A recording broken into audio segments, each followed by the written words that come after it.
Irmãos, na história da humanidade, houve muitos momentos terríveis de juízo sobre a humanidade.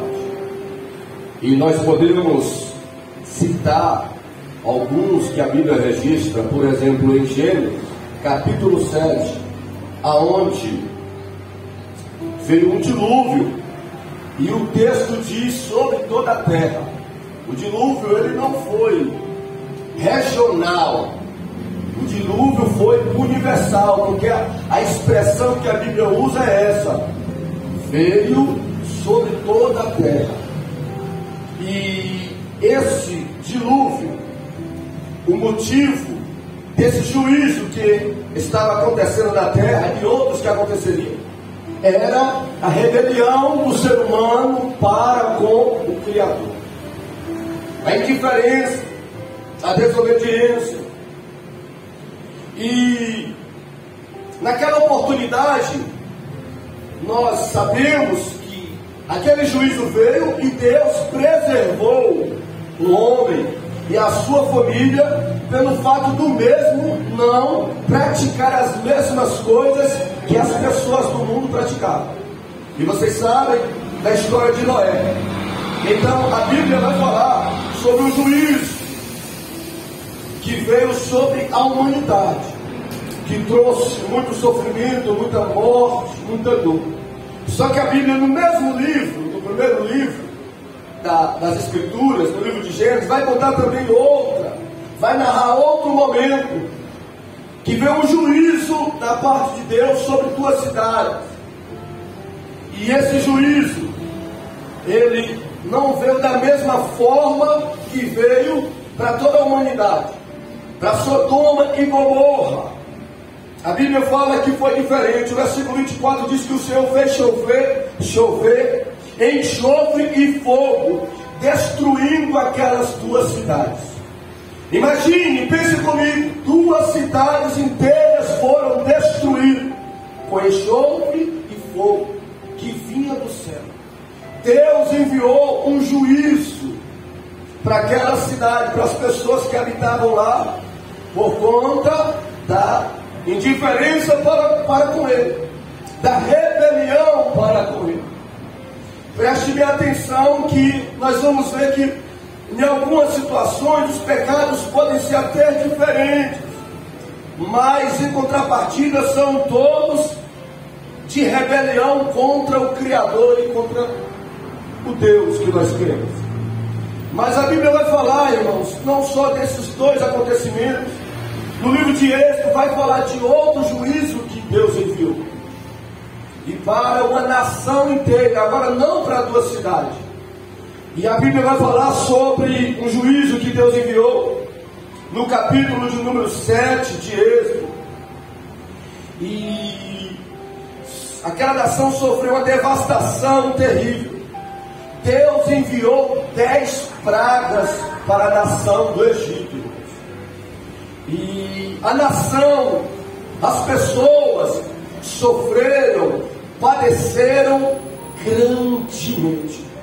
Nós vamos ver que essas pragas foram: as águas se tornaram em sangue, a praga das rãs, a praga dos piolhos, a praga das moscas, a praga da morte dos gados, a praga das úlceras, a praga da chuva de pedra, a praga do gafanhoto, a praga das trevas e a praga da morte dos primogênitos. Tudo isso aconteceu na nação do Egito. Deus enviou essas pragas e devastou aquela nação todinha. E a arqueologia e a história, elas comprovam esses fatos, irmãos. Muitos historiadores ou arqueológicos, eles, fazendo escavações, encontraram coisas que comprovam fatos que aconteceram. Então, nós acreditamos nisso. E esses fenômenos, ou esses momentos que sucederam, que aconteceram, demonstra, irmãos, que Deus, o Deus que nós servimos, Ele é um Deus de fato de amor. Ele cuida, Ele se importa, Ele valoriza, Ele perdoa, Ele é misericordioso, mas Ele também é um Deus que é justo. Ele é um Deus que exerce justiça. Ele é um Deus que, como juiz, Ele exerce justiça. E nós vamos ver que o mundo em que eu e você está vivendo está a caminho também de um juízo da parte de Deus. Esse mundo no qual eu penso, você pensa, no qual nós fazemos planos, nós sonhamos e pensamos para os nossos filhos, os nossos netos, está a caminhar passos largos para juízos de Deus. E nós lemos em Apocalipse capítulo 16, esse capítulo vai narrar, vai contar o que vai acontecer, irmãos. Eu não sei exatamente se daqui vai iniciar daqui a algumas horas, daqui a alguns dias, pode ser daqui a algumas semanas, pode ser daqui a alguns meses, ou pode ser daqui a alguns anos. Nós não sabemos quando isso vai iniciar, mas é certo que isso vai começar. Esse mundo em que nós vivemos, em que nós sonhamos e fazemos planos, vai passar por esse juízo da parte de Deus. Tudo que nós lemos, tudo que nós ouvimos aqui nesta noite, é verdade, irmãos. E vocês se recordam que, por exemplo, antes de Deus enviar o juízo para o mundo, Deus usou Noé para, que a Bíblia diz que Noé era pregador da justiça, para que as pessoas mudassem, para que as pessoas se convertessem, e as pessoas, como o nosso irmão Kleber falou aqui no culto dos homens, pregando sobre essa passagem, que eles não acreditaram naquela mensagem. Eles não acreditavam que aquele fenômeno poderia acontecer. Eles até zombavam de Noé. Então, algumas pessoas podem achar, podem pensar que ao ler um texto como esse, ao pegar sobre isso, isso pode ser uma história, um conto, uma fantasia, ou uma história de carochinha, mas não é, irmãos. Você que está aqui nesta noite me ouvindo, nós vamos falar de um assunto, nós vamos falar de um texto que é verdade, que é Bíblia e que vai acontecer, irmãos. O Senhor Jesus, Ele mostrou tudo que iria acontecer para João. Ele é onisciente. Ele sabe tanto o que aconteceu no passado, como Ele sabe o que vai acontecer no futuro. Ele levou João para a ilha de Pátimo e revelou todas estas coisas. O Apocalipse revela o juízo que virá para a humanidade ímpia, insensível, rebelde, resistente a esse Deus que tem chamado o ser humano para servi-lo, que tem convidado ao ser humano para se render ao seu Filho que morreu por nós. Esta humanidade vai passar por esta situação. E o livro de Apocalipse, ele vai falar sobre algumas coisas. Vai falar sobre os 7 selos, sobre os 4 cavaleiros, sobre as 7 trombetas que serão tocadas. Só que existe um detalhe: os capítulos anteriores vai falar sobre essas 7 trombetas. Porém, as 7 trombetas, quando é tocada, vem um juízo sobre a terra. Só que esse juízo que vem da terra sempre atinge uma terça parte da terra, atinge uma terça parte dos homens, uma terça parte do mar, uma terça parte das águas. Agora vai ser diferente. Mesmo Deus enviando juízos parciais, o povo não mudou, o povo não se converteu, o povo não fez aliança com Deus. Aí o que aconteceu? Virá um juízo total. Não será mais um juízo parcial, mas será um juízo total. Quando falamos das 7 taças da ira de Deus, será um juízo que vai vir na face desta terra, irmãos, onde nós vivemos, e vai atingir todos. vai atingir não só uma parte do mar, mas todo o mar. E João, ele vai dizer no versículo de número 1 do capítulo 16, dizendo: e ouvi, vinda do templo, uma grande voz que dizia aos 7 anjos: a ordem veio de lá, veio de Deus. Então não pense que esses acontecimentos são acontecimentos por ação maligna, porque é o inimigo que está fazendo isso com a humanidade, que não é o inimigo. Este é um período que está vindo da ira de Deus para os que habitam na face da terra, como outrora aconteceu em Gênesis 7, como outrora aconteceu no Egito, como outrora aconteceu com Sodoma e Gomorra. O mesmo Deus que trouxe esse juízo. Nós vamos ver, irmãos, que a primeira taça a ser derramada, João diz assim, que dizia aos 7 anjos: ide e derramai sobre a terra, derramai sobre a terra as 7 taças da ira de Deus.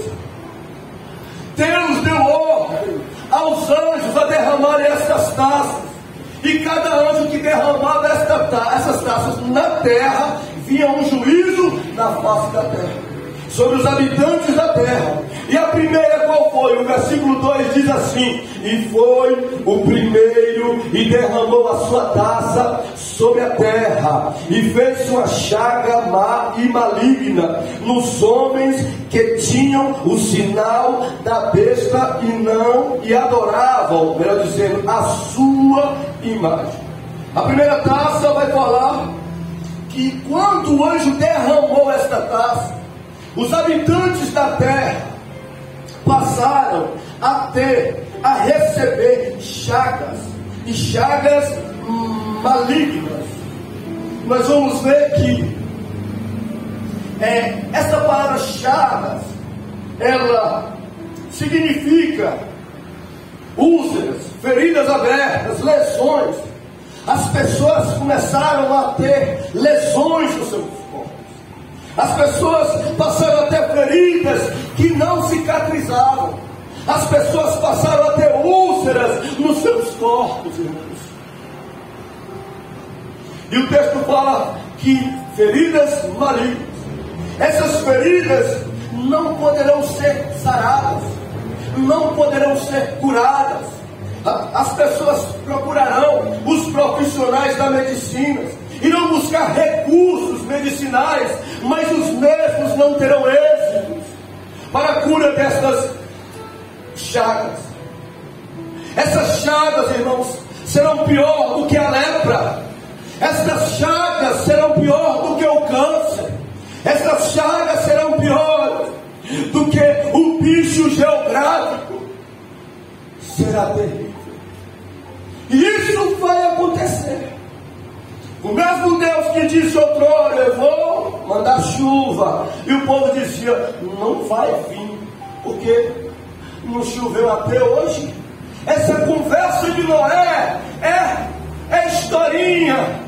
Nós nunca vimos cair chuva, agora ele está dizendo que Deus falou que vai mandar um juízo, vai chover. Nós não acreditamos, e veio, porque o que Deus fala, Deus cumpre.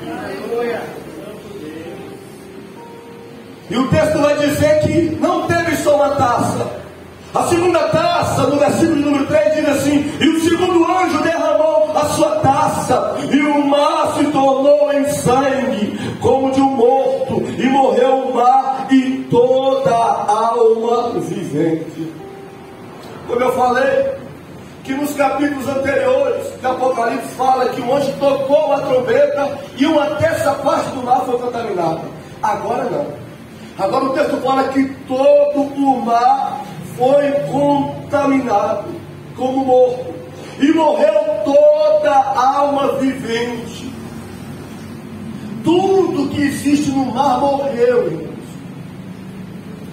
Há mais de 200.000 espécies diferentes vivendo no mar.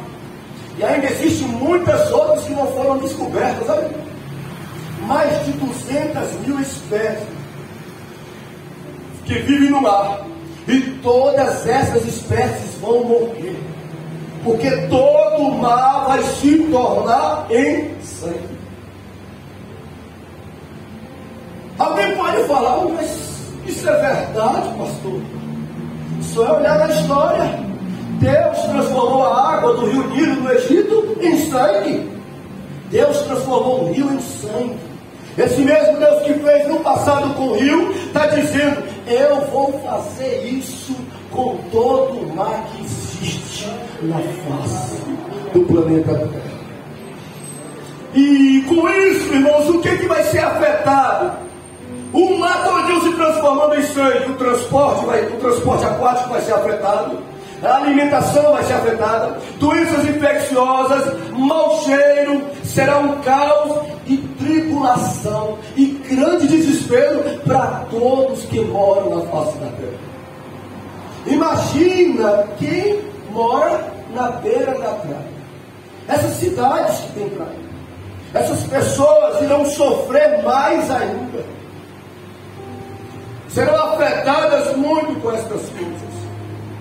E só foi essas duas taças? Não. O versículo 4 vai falar de outra taça. Alguém pode dizer assim, pastor, vai ser contaminado toda a água do mar. Mas pelo menos os rios não vai ser.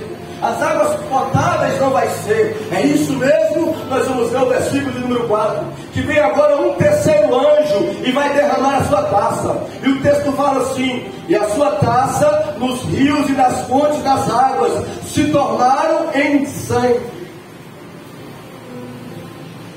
Esse terceiro anjo, ele não derrama no mar, mas derrama nos rios que existem, irmãos, no nosso país e em todo esse mundo.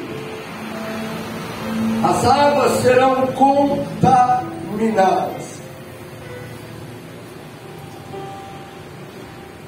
Serão rios contaminados, serão córregos contaminados, serão ribeiras, correntes, riachos, lagoas, nascentes, poços, tanques, reservatórios de águas. Serão todos transformados em sangue. Com isso, o que vai acontecer, pastor?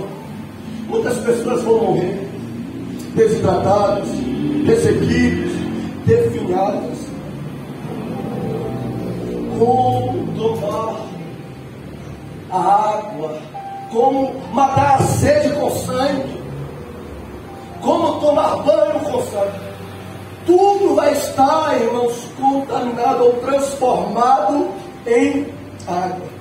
Eu sei que alguém pode, quando ler esse texto ou ouvir essa mensagem, dizer assim, isso é injustiça. Isso não pode acontecer. O planeta, a água do planeta ser transformada em sangue. Tanto o mar, quanto as águas, quanto as fontes de água potáveis ser transformadas em sangue. Alguém pode pensar, alguém pode dizer, aí quem pensa sobre isso, ou que ousa falar que seria uma injustiça de Deus agir dessa forma, vai ouvir alguém dizendo, no versículo 5, hoje vai dizer, e ouvi o anjo das águas que dizia, justo és tu, ó Senhor, que eras, santo és, porque julgastes estas coisas. O anjo vai dizer, quem está fazendo isso aqui não é por injustiça, não. Quem está dando essas ordens para que aconteça isso nessa terra não é injusto, não. Ele é justo. Ele é o Senhor. Ele é santo. Ele não erra e não falha. Aí ele vai dizer, sabe por qual motivo esse Deus está trazendo esse juízo sobre a face dessa terra? O versículo 6 ele vai dizer, visto que derramaste o sangue dos santos e dos profetas, também tu lhe deste sangue a beber, porque disso são merecedores. O anjo vai dizer, eles são merecedores, porque eles mataram aqueles que professavam a fé em Cristo. Eles são merecedores, porque eles matavam os profetas que pregavam, que profetizavam a tua palavra. Agora os mesmos, se quiser matar a sede, vai ter que beber o sangue. No versículo 7 vai dizer assim, para ratificar. E ouvi outro do altar que dizia, na verdade, ó Senhor Deus Todo-Poderoso, verdadeiros e justos são os teus juízos. Outro vai dizer lá do céu, dizendo, não fala, não sei se é outro anjo, vai dizer, olha, na verdade, o Senhor, Deus Todo-Poderoso, verdadeiro e justo são os teus juízos. Os ímpios estão sofrendo, estão padecendo, a terra está sofrendo, está padecendo, mas irmãos, não é injustiça de Deus não. Deus é longânimo. Antes de Deus enviar o dilúvio, Deus deu a oportunidade para aquele povo mudar e se arrepender. Antes de Deus destruir Sodoma e Gomorra, Deus enviou os anjos para dar oportunidade a eles a mudarem as práticas dele. Antes de Deus mandar as pragas no Egito, Deus enviou Moisés para falar com o faraó, libere o meu povo para me servir e para me adorar, e eles não quiseram ouvir. Deus não traz juízo sobre ninguém e sobre nenhuma nação antes de conceder a oportunidade de o mesmo ou da mesma se arrepender e mudar.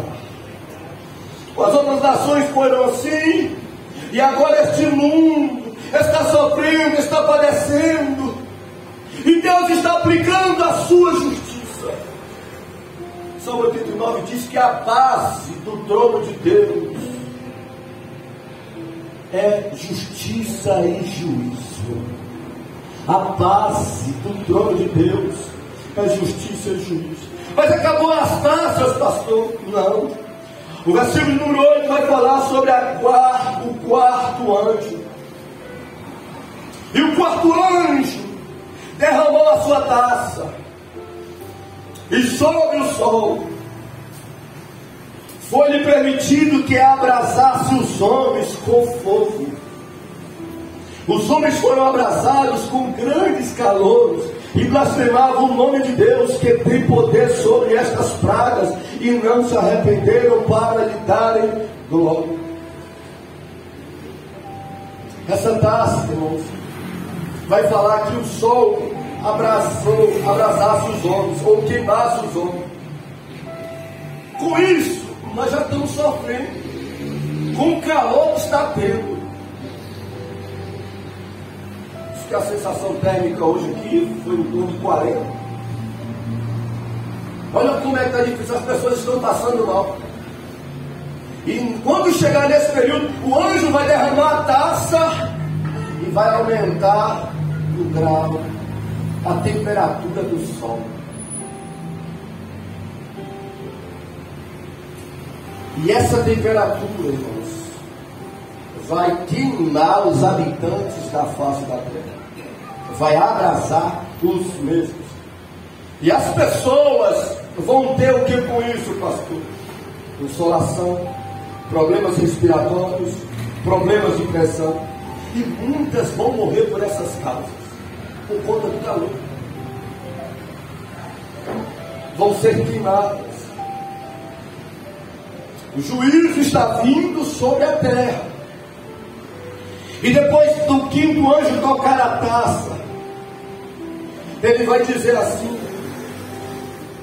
no versículo de número 10: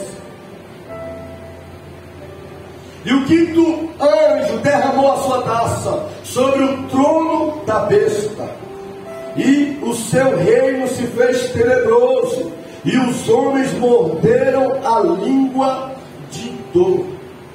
Essa expressão, trono da besta, isso fala da sede do anticristo.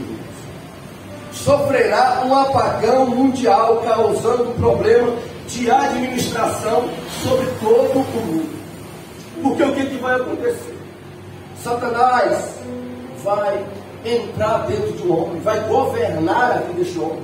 E esse homem vai dizer para a humanidade que ele é o Cristo, que ele é o Messias. E se sabe o que vai acontecer? Muitos que não querem aceitar Jesus como nós aceitamos, vão aceitar o anticristo.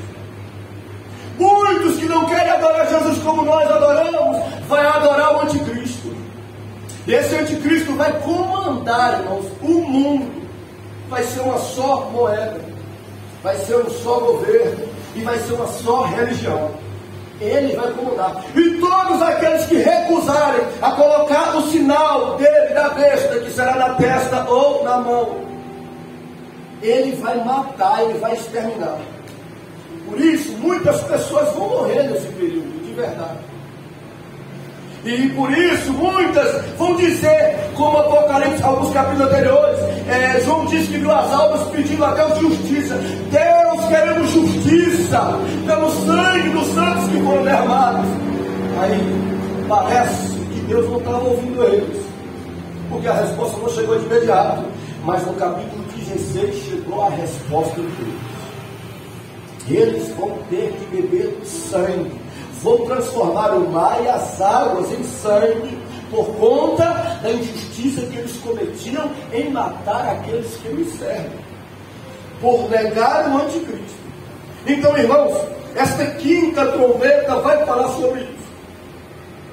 Vai ser afetado, a expressão aqui, e o seu reino se fez tenebroso. O anjo tanto agiu contra a natureza, o mar, os peixes, as taças veio de contra a humanidade. Agora as taças estão vindo de contra o anticristo, que se diz ele ser Jesus, se diz ele ser o Messias, o Filho de Deus, no qual nós servimos e adoramos. Mas nesta noite queremos declarar, queremos dizer, ó Deus, que a aliança que temos é contigo, que a aliança que temos é com o Nazareno. Nós acreditamos que aquele que morreu na cruz do Calvário e que ressuscitou no terceiro dia é o teu Filho amado. Nós acreditamos que Jesus é o teu Filho, é o Salvador, é o Messias, é o Senhor. E nós nos rendemos ao seu senhorio, nós nos rendemos à sua majestade, e nós recusamos qualquer outra aliança com alguém que não seja ele, Senhor. Jesus é o Messias, Jesus é o Filho de Deus, irmãos. Acabou as trombetas, pastor? Não, tem mais uma ou mais duas. O versículo 2 vai dizer que o sexto anjo derramou a sua taça, e sobre um grande rio Eufrates, e as suas águas se secou, para que se preparasse o caminho para os reis do Oriente. Nós vamos ver que o rio Eufrates se secou. Existe, irmãos, uma profecia de uma batalha que vai ter no monte, um monte lá do Armagedon, em Jerusalém. Só que esse monte, essa batalha, vai vir muitos exércitos, um grande exército de soldados para Jerusalém, para destruir Israel. E nesta batalha, aonde é que vai, nesse lugar, onde vai acontecer uma batalha, que é onde o anticristo, a besta, vai ser destruído. E com esse grande exército que vai vir lutar contra Israel. Vai ser o momento onde Jesus, ele vai vir dos céus, Apocalipse 19 fala sobre isso, e vai vencer o anticristo com o assopro da sua boca. E esse texto diz que esse rio será seco. Eu fiquei pensando e fui pesquisar. O rio Eufrates, ele tem em torno de 3.000 quilômetros de comprimento. O rio Eufrates, ele tem lugares de 1.200 metros de largura. O rio Eufrates é uma média de 10 metros de profundidade. Agora imagina, esse anjo vai tocar essa trombeta e esse rio vai se secar. 3.000 quilômetros, 1.200 metros de largura e em torno de 10 metros de profundidade de água. Esse rio vai se secar para que os exércitos venham e invadam Israel, para que sejam destruídos. Esta guerra vai acontecer, irmãos. Esse momento vai iniciar. Nós não sabemos exatamente o dia e a hora, mas estamos vivendo nos últimos momentos. Acabou as promessas, pastor? Não. O texto diz, no versículo 18, que vai acontecer algo ainda. Um grande terremoto. O texto diz assim, e houve, 17, e o sétimo anjo derramou a sua taça no ar. E saiu grande voz do templo do céu, do trono, dizendo, está feito. Houve vozes e trovões e relâmpagos, e um grande terremoto, como nunca tinha havido, desde que há homens sobre a terra. Tal foi este grande terremoto. E o que aconteceu com a cidade? Versículo 19. A grande cidade estendeu-se em 3 partes. A sede do anticristo. A cidade das nações caíram. A grande Babilônia se lembrou. Deus para lhe dar o cálice do vinho da indignação da sua ira. E toda a ilha fugiu, e os montes não se acharam. Irmãos, já houve terremotos na terra, devastadores, que morreram muitas pessoas, pelo menos 5, eu vou dizer aqui, o do Chile, em 1960, o do Alasca, em 1964, o da Sumatra, na Indonésia, de 2004, o Honshu, no Japão, 2011, e o Kashaka, da Rússia, de 1952. Terremotos que foram devastadores, que destruíram cidades, que mataram muitas pessoas. Mas o texto fala assim, olha, que neste dia que o anjo tocar essa última trombeta, nunca houve na face da terra, desde quando o homem habita na terra, nunca houve um terremoto como esse. Nunca, em comparação, houve um terremoto tão grande, tão devastador, tão destruidor como esse, que vai acabar com as ilhas.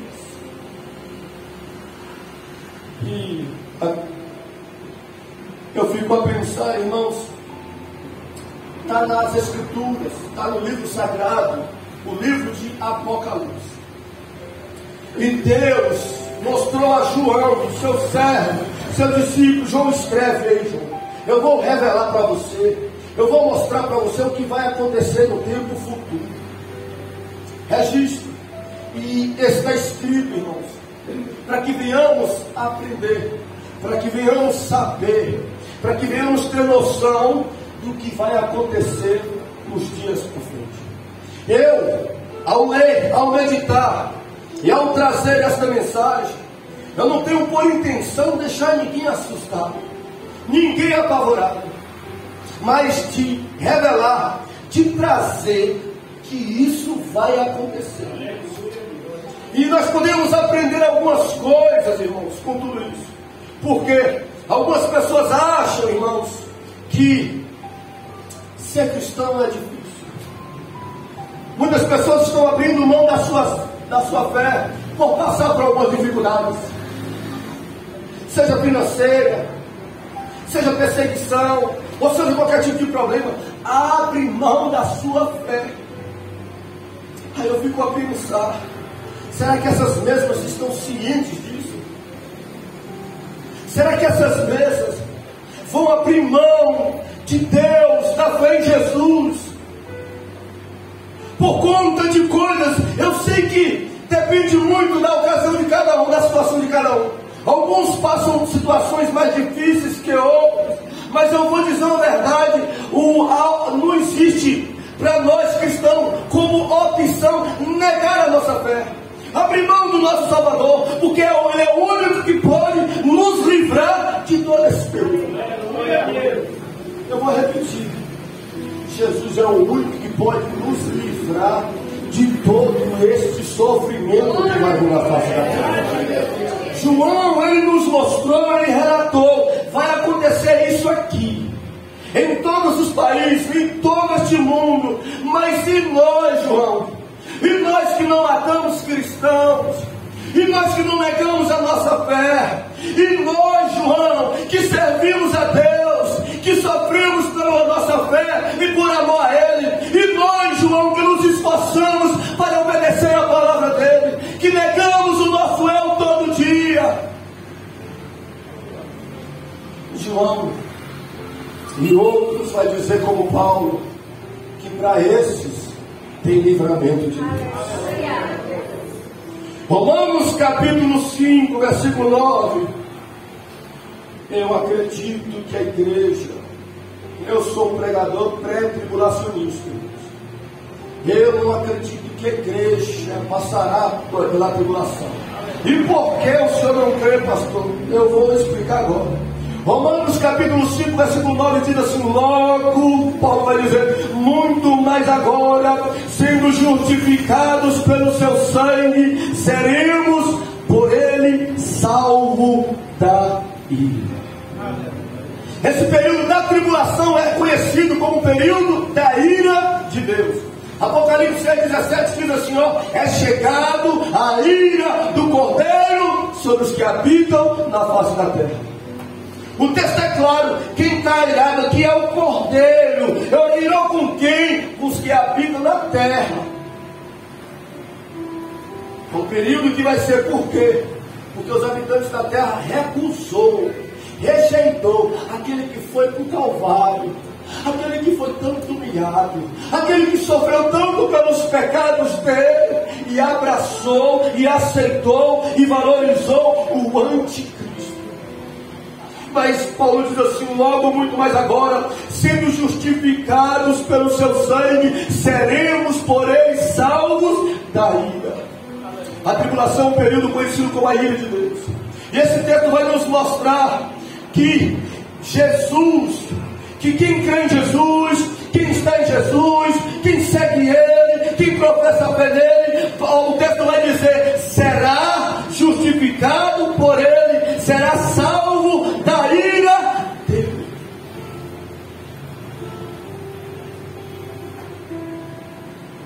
Jesus, irmãos, todos nós somos pecadores.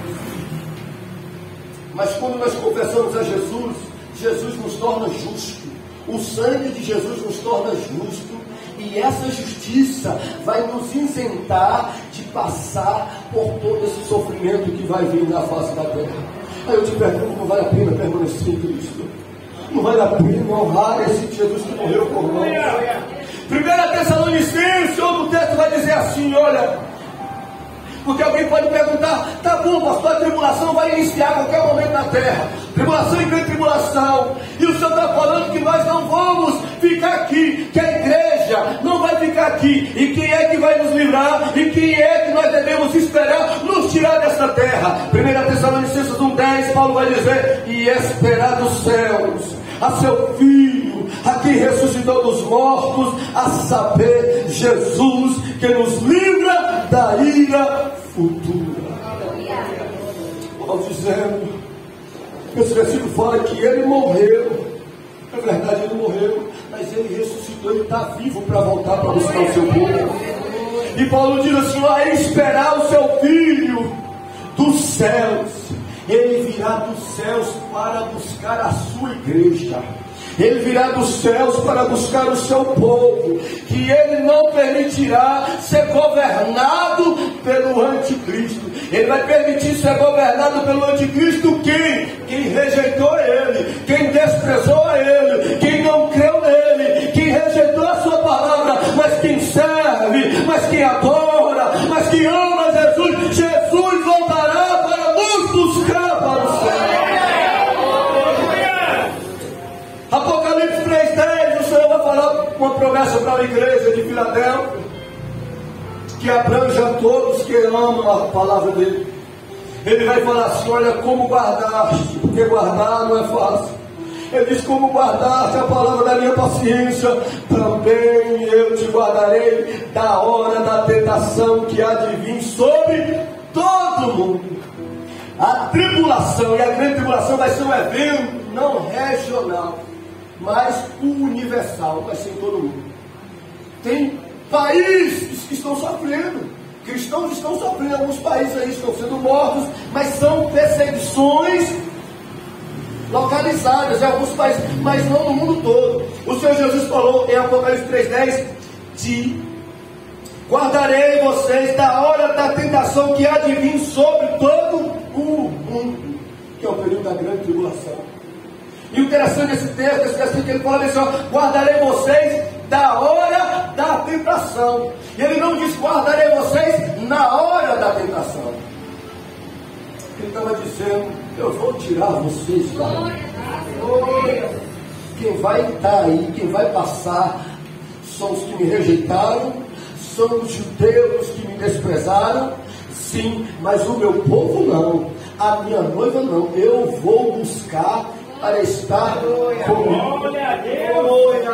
1 Tessalonicenses 5,9, porque existe esta questão, mas vamos passar, isso é certo que isso vai acontecer na face da terra, mas será que a igreja vai passar? 1 Tessalonicenses 5,9 vai dizer, porque Deus não nos destinou para a ira, mas para a aquisição da salvação por meio do nosso Senhor Jesus Cristo. Olha essa expressão, chamou a minha atenção quando Paulo falou, mas Deus, porque Deus não nos destinou aqui é determinou, designou, preservou. O texto fala, Deus não determinou que nós, os crentes, que a igreja dele passaria por esta situação, mas ele nos tiraria desta terra enquanto isto fosse acontecer. Isso, irmãos, quando nós lemos, meditamos no livro de Apocalipse, no que vai acontecer, vem o frio, vem o pavor, vem o medo, mas quando nós ouvimos que o nosso Redentor, que o nosso Salvador, ele virá nos buscar, e quando a terra estiver aqui em tribulação, em grande tribulação, os anjos tocando trombetas e caindo o juízo, os anjos derramando taças e o povo sofrendo, a humanidade padecendo, a igreja estará nos céus, na boca do Cordeiro, com o Filho de Deus, porque enquanto viveu nesta terra, honrou, louvou e adorou a sua pessoa. Eu aguardo, eu acredito nisso. Como eu acredito que tudo isso vai acontecer, vai iniciar a qualquer momento. Eu acredito piamente que a qualquer momento o Senhor Jesus voltará. Se nós estamos vendo que isso tudo está prestes a acontecer, o governo do anticristo e esse juízo que virá, então Jesus está voltando. A qualquer momento o Senhor está voltando. E eu louvo a Deus porque você tomou a sua decisão de ter Ele como Salvador da sua vida. Há tempo, porque você poderia ser uma dessas pessoas que às vezes vem para a igreja e ouve a palavra, mas não se decide. Uma dessas pessoas que às vezes nem vem para a igreja e nem quer saber da palavra, e nem quer saber de Jesus. E que essas pessoas que quando ligam a televisão ou quando a rádio passa um programa de rádio falando de Jesus, muda, blasfema. Você poderia estar classificado como essas pessoas que sofrerão, irmãos. Sofrerão na terra por rejeitar a Cristo e a sua palavra. E eu creio que Ele vai voltar. Alguém pode me indagar, por que o senhor crê, pastor, que Jesus vai voltar? Primeiro eu creio, porque Isaías profetizou dizendo que ele ia voltar.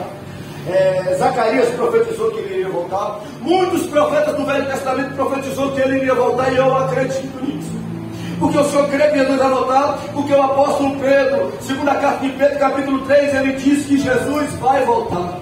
Porque o senhor acredita que Jesus vai voltar? Porque os anjos, em Atos capítulo 1, versículo 11, diz, esse mesmo Jesus que vocês estão vendo ir para o céu, ele vai voltar novamente.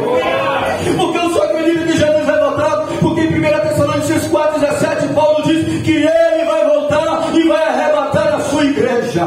Porque o senhor acredita que Jesus Cristo está voltando e vai voltar? Porque o mesmo Jesus, ele não mente. Ele diz em João 14, na casa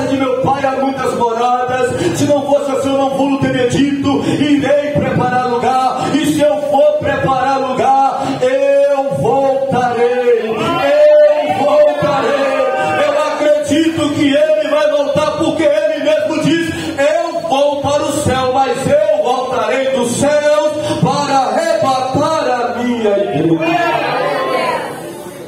Eu queria que você ficasse sobre os seus pés. Glória a Deus, aleluia. Eu queria que você amasse convidando um grupo de louvor. Eu queria que você conversasse com Ele. Ele deseja, Ele espera, Ele quer que você, aleluia, Deus, esteja preparado para encontrar com Ele. Hoje é uma noite de preparação. glória a Jesus. Pastor, já estou preparado. Então continue. Diga para Ele, me dê força, eu quero continuar do jeito que eu estou, Jesus. Me enche nesta noite que eu quero continuar, Jesus. Ele quer ouvir a sua voz. O sangue dele tem poder para nos perdoar. O sangue dele tem poder para nos perdoar.